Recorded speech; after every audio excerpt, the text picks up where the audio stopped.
Hello everybody, welcome to this reflection on Yom Hashoah, Holocaust Memorial Day. It is heartbreaking to look back at this time.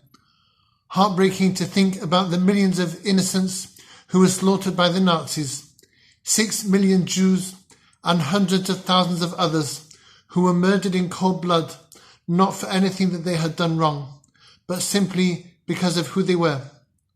Heartbreaking also to think of the majesty of human spirituality, our spirituality, being so desecrated by such evil as to turn people into savage monsters bent on killing and more killing. But Kohelet, King Solomon says, Gam et ze lu'umat ze asa Elokim. God made this opposite that. As much as there is terrible evil, there is also amazing goodness to counter it. There are amazing acts of heroism sparked by that terrible time. Resistance was mounted against the Nazis in the Warsaw Ghetto, in the countryside of occupied Europe, in the concentration camps, in the nations of Britain, America and their allies, lion-hearted people who risked their livelihoods or their lives to rescue innocents from the Nazi murderers. There was also resistance of a quieter type, men who dared to smuggle tefillin into Auschwitz, the matzah made out of a handful of flour and water in the heart of Bergen-Belsen, the schools and orphanages that continued teaching Torah in the middle of the Nazi terror, and the inspirational organizers of the Kindertransport who spirited away thousands of Jewish children from Nazi Europe to safety in England just before the outbreak of World War II.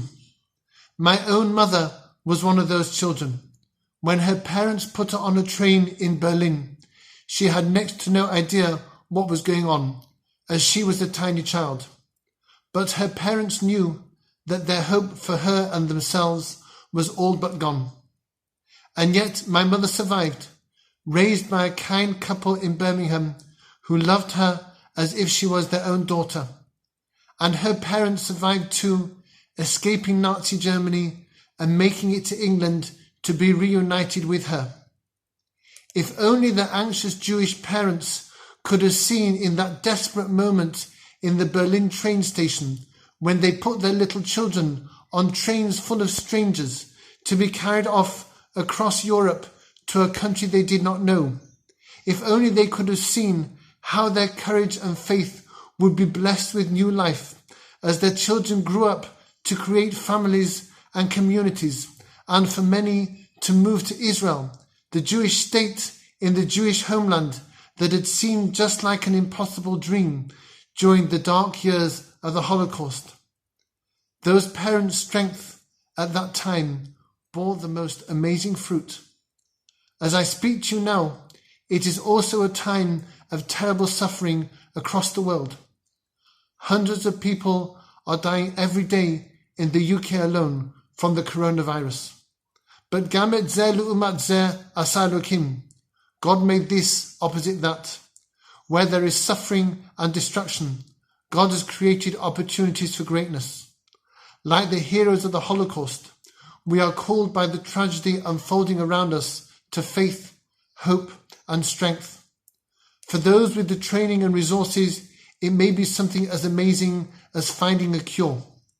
For those who are at home with nothing to do, the rank and file of our country, it may be something as simple as a kind word to a neighbour or a family member.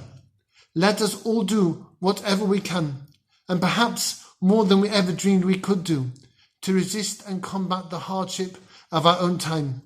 Let us, like the heroes of the Holocaust, rise to this terrible challenge and win for ourselves and our communities the greatness that lies hidden within it. Let this coronavirus be obscured and eclipsed by our greatness. Let there be no more suffering. Let there be peace, healing, goodness and faith. Thank you for listening. Be well.